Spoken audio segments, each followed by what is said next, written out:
আজকে আমরা এসেছি এখানে, প্রথমে গেছি পূজালি, তারপরে চুড়িয়াল, তারপরে একটু আগে গেছিলাম দইঘাট এবং এটা হচ্ছে হেস্টিংস। তো এইখানে যে সমস্যা, প্রত্যেকটা সমস্যা আলাদা আলাদা রকমের। হাতে মোটামুটি যদি ধরি যে 15 তারিখে বর্ষা আসবে, তাহলে সেই মতো হাতে মোটামুটি 14-15 দিন সময়। তো তাদেরকে বলা হয়েছে ক্যানালগুলোকে পরিষ্কার করা, ওখানে কচুরি পানা হয়ে রয়েছে। অনেক জায়গাতে, বাকি সামনে দুটো জায়গাতে লক গেট আছে। তো যখন লক গেটগুলো আমাদের শহরের যে জলটা সেটা গঙ্গাতে গিয়ে মিশছে, যখন হাই টাইড হয়ে যাচ্ছে তখন গঙ্গার জল ঢুকে যায়, তখন আর যেতে পারছে না।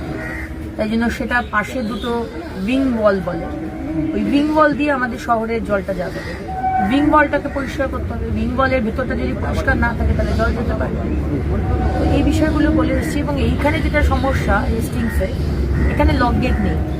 চুড়িয়াল আর পূজারিতে লক গেট আছে, ওখানে আমাদের শহরের জল যেতে পারবে, গঙ্গা জল আসতে পারবে, সবই হবে। এখানে কিন্তু কোনো লক গেট নেই। আমি জানি না 15 বছর আগের সরকার কি করেছে। যেখানে কালীঘাট, আগের মুখ্যমন্ত্রী যেখানে থাকতেন, যার বাড়ির পিছন দিয়ে আদি গঙ্গা যায়, তিনি নিজেও তো ভুক্তভোগী জল যদি আজকে ওভারফ্লো করে। কিন্তু 15 বছর কোনো কাজ করেনি। এবং আজকে তারা ডিপিআর আমাকে দেখাচ্ছে যে প্রজেক্ট করা হয়েছে এবং আমরা এটা শুরু করবো, কিন্তু এই বর্ষটা তো আমাকে কমপ্লিট করতে হবে। সেই জন্য আমি ওনাদের আইডিয়া দিয়েছি যে আমাদের যেখানে যেখানে জল জমছে, ওনারা বড নিয়ে এসেছেন যে এই বডগুলোতে জল জমে। সেই জলটা আদি গঙ্গায় যে দেখতে পাচ্ছি, এটা তো স্যাচুরেটেড। এখানে তো লক গেট নেই, গঙ্গা হাই টাইডে গঙ্গার জল ঢুকে গেলে ইট উইল বি স্যাচুরেটেড। তাই জন্য ওই জল যেখানে যেখানে জল জমছে শহরের মধ্যে, ওখানে ওই জলটা পাইপে করে আমরা আশেপাশে কি কি পুকুর আছে দেখে নিই। যদি পুকুরগুলো বুঝে থাকে সেগুলো এই কদিনের মধ্যে পরিষ্কার করিয়ে নেব। আর যদি পুকুরগুলো ঠিকঠাক থাকে তাহলে সেই সব পুকুরে আমরা এই জলটাকে পাইপে করে পাঠাবো। সেই কালীঘাট থেকে এই পুকুরটা সব থেকে কাছে, ওইখানে পাঠাবো। রাসবিহারি থেকে এই পুকুরটা কাছে, টলিগঞ্জ থেকে এই পুকুরটা কাছে। তো আমরা কি করবো, এটাকে বলে রেন ওয়াটার হারভেস্টিং। আমরা এই বর্ষাকালে জলটাকে নষ্ট করবো না, তারপরে আমরা দেখছি কি করা যায় জলটাকে নিয়ে। দেখো, আমি আইডিয়া দিচ্ছিলাম যে এই যে বাড়িগুলো রয়েছে, ইনফ্যাক্ট যে কোনো বাড়ি আমাদের শহরে আমরা দেখতে পাচ্ছি জলের সমস্যা হচ্ছে আজকে বড় বড় শহরগুলো। সেইখানে প্রত্যেকটা বাড়ির মাথায় আমরা যদি একটা ট্যাঙ্ক করতে বলি, ট্যাঙ্কি, যেখানে জল বর্ষাকালে আমরা জলটাকে স্টোর করব এবং ওই বর্ষাকালের কটা মাস আমরা ওই জলটা দিয়ে বাথরুম আর কাপড় কাচার ব্যাপারটা দেখে নেব। তার জন্য আলাদা পাইপ থাকবে। এইটা নেক্সট ইয়ার আমরা করব। বাট এই জিনিসগুলো মাথায় রাখতে হবে, জলটা অপচয় যাতে না হয় সেটাও যেরকম দেখতে হবে, আবার ওয়াটার লগিং না হয় সেটাও দেখতে হবে। It B A team effort. এবং যারা নাগরিক তাদেরকে কিন্তু অ্যাক্টিভ রোল নিতে হবে আমাদের সাথে, আমরা একা তো করতে পারবো না বিষয়টা। তো এইটা নিয়ে আমরা শনিবার বসবো। আপাতত ওয়াটার লগিং এই চত্বরে যাতে না হয়, জলটাকে পাইপে করে পুকুরগুলোতে দিয়ে দেওয়া, সেইটার ব্যবস্থা আমরা করছি। শনিবার দেখি বসি। আমি বলেছি যারা ল্যান্ড রেকর্ড যাদের কাছে আছে, এই দপ্তর আসবে, তারা বলবে কোথায় কোথায় পুকুর আছে এবং এখানে এখানে জল জমে।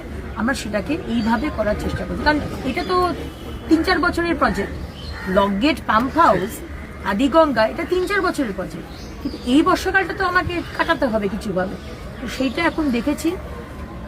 তারপর শনিবার দেখি। আরো একটা বিষয় দেখলাম, পূজারি লক গেটের ওখানে, যেটা আপনি ফোনের মাধ্যমে সেচ দপ্তরের কোনো আধিকারিককে নির্দেশ দিচ্ছিলেন। আপনার সঙ্গে পুরো কমিশনার রয়েছেন, পুরো আধিকারিকরা রয়েছেন, মানে সেচ দপ্তরকেও কি একরকম ভাবে পুরসভার সঙ্গে যৌথভাবে কাজ করার জন্য নির্দেশ দিচ্ছেন? গতকাল আমরা গেছিলাম, সেখানে যে আমাদের যে এয়ারপোর্টের উপরে যে ব্রিজটা, সেই ব্রিজটা, ওটা ব্রিজ তো উপরে ব্রিজটা তলায় যে কালভার্টটা আছে সেটা পিডব্লিউডি, সরি মেট্রো নিচে ঠিক এয়ারপোর্টের আগে একটা বড় কালভার্ট আছে, যেখানে ওই বিধাননগরের পুরো জলটা এসে ওইখানটাতে জমছে। ওই দপ্তরের মানে ওই ট্যাঙ্কিটার দায়িত্ব হচ্ছে পিডব্লিউডি। তারপরে ওইখান থেকে যে রাস্তাটা যে যাচ্ছে ক্যানালের দিকে, ওই রাস্তাটা দেখছে বিধাননগর মিউনিসিপ্যালিটির কমিশনারও ছিলেন। সেখানে আগের সরকার কিরম বেয়াক্কেলে কাজ করেছে, কৈখালি জায়গাটা, রাস্তাটা পুরো পেভার ব্লক দিয়ে রাস্তা বানিয়ে দিয়েছে, আর ঠিক ইলেকশনের আগে ভোট পাওয়ার জন্য। এবং ম্যানহোল গুলোকে পুরো বন্ধ করে দিয়েছে। মানে আপনি কোথায় ম্যানহোল আছে আপনি জানেন না, তার কোনো রেকর্ড নেই। যে 3টে বোধহয় ম্যানহোল, 3টে কি 4টে আমি দেখতে পেলাম, সেটা খুলে দেখালো আমাকে। কিন্তু বাকি ম্যানহোল গুলো তো পরিষ্কার হচ্ছে না, কারণ আমরা তো জানি না কোথায় ম্যানহোল আছে। আমি তাকে বলেছি, মিউনিসিপ্যাল কমিশনারকে, যে 10 ফুট থেকে 15 ফুট দূরত্বে আপনি আবার করে ম্যানহোল করুন। কারণ আমি এই ম্যানহোলটা পরিষ্কার করেছি, আবার 30 ফিট দূরে এই ম্যানহোলটা করেছি। ম্যানুয়ালি ম্যানহোল পরিষ্কার করা অ্যালাউড নয়, সুপ্রিম কোর্ট না করে দিয়েছে। তারপরেও আগের সরকার মানুষদেরকে বিপদের মুখে ঠেলে দিয়ে বরাবরই তারা করে এসছে, মানুষকে নিচে নামিয়ে দিচ্ছেন। সেটা করা যাবে না। এখন অটোমেটিক মেশিন আছে, অত্যাধুনিক মেশিন আছে, সেগুলো দিয়ে করতে হবে। এবং এই যে দুটো ম্যানহোল হলো পরিষ্কার, মাঝখানেটা তো পরিষ্কার হলো না, মানুষ তো আগে হামাগুড়িতেই ঢুকে তার পরিষ্কার করবে না। সেগুলোকে বলেছি ইমিডিয়েটলি নেক্সট 7 ডেজের মধ্যে ম্যানহোল নতুন ক্রিয়েট করতে, সেগুলোকে পরিষ্কার করাতে। তাহলে এই রাস্তাটা হয়ে গেল বিধাননগর মিউনিসিপ্যাল কর্পোরেশন। এবার যে ক্যানালটা, মেইন যে ক্যানালটা কি নাম ছিল? ক্যান্টনমেন্ট ক্যানালটা হচ্ছে আমাদের ইরিগেশন দপ্তর। তো সেটাও ইরিগেশন দপ্তরকে বলেছি ওটা পরিষ্কার করতে। এবং প্রতিটা দপ্তরকে কিন্তু টিমওয়ার্ক হিসেবে কাজ করতে হবে। আজকে যেরকম যেখানে পূজারি, ওটা ইরিগেশন দপ্তর দেখছে, এটা দেখছেন কেএমসি। তো every department related to monsoon তারা কিন্তু এসে একসাথে কাজটা করতে হবে, তবেই কিন্তু আমরা সার্ভিসটা দিতে পারবো সাধারণ মানুষকে, এবং সেটাই চেষ্টা করছি। দেখুন